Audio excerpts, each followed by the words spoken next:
Police are targeting crime hotspots ahead of the Christmas weekend. Okae Molao operations have been ramped up across Gauteng as a rush of activity is expected due to this year's festive season being under lockdown level 1. eNCA reporter Nqobile Madlala is following the police operations and is joining us now for an update on how they are progressing. What's the latest you can tell us? Good afternoon, Nqobile. Well, Bradan, we've decided to start with the JMPD while the SAPS is also talking at this moment. We understand that they are in Pretoria offices and they are speaking about what they're going to be doing during the day. But we're starting with the JMPD to see what exactly is happening on the road.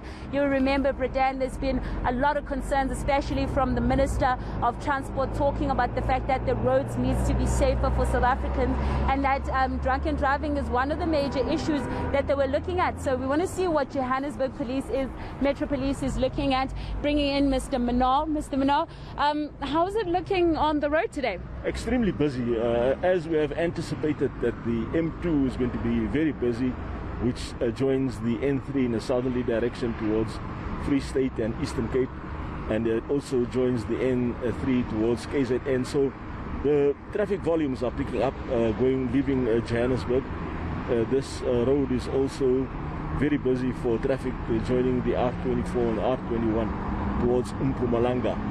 We haven't seen any drunken drivers, but officers have already issued fines for a variety of defects, vehicle defects.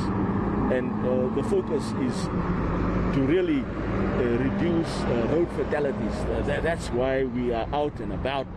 We are going to be busy over this period checking particularly reckless driving, which is a major concern because we're still getting drivers driving at extremely high speed and overtaking when it is not safe, overtaking on solid white line, and drinking alcohol and then driving. So last weekend, with a long weekend, 100 drivers were arrested. The focus will also be arresting as many drunken drivers as possible because we don't want road fatalities. We don't want accidents where people get injured or die and suffer and have trauma. So the officers are going to be on duty here until after midnight, and those people who contravene the curfew regulation will also have to be arrested and taken to police stations. And in terms of numbers, Mr. Molao, you've been on the road for quite some time. How are they looking? Are you seeing more drunken driving? Any issues? No, there's definitely more drunken driving if you make a comparison to 2020, and the numbers is likely to also increase because the roadblocks are going to be held till after the new year. Hence, there's going to be zero tolerance towards drunken driving behavior. Also, drugs, where drivers are under the influence of drugs or where they have a narcotic effect on a driver. Those individuals will be arrested and be taken for a blood sample and then charged at police stations for them to appear before court. But we are not going to tolerate bad behavior on the roads. We expect that drivers should comply. Drivers must not drive at extremely high speed and be reckless. We don't want any reckless driving on the roads. Hence, we have these operations.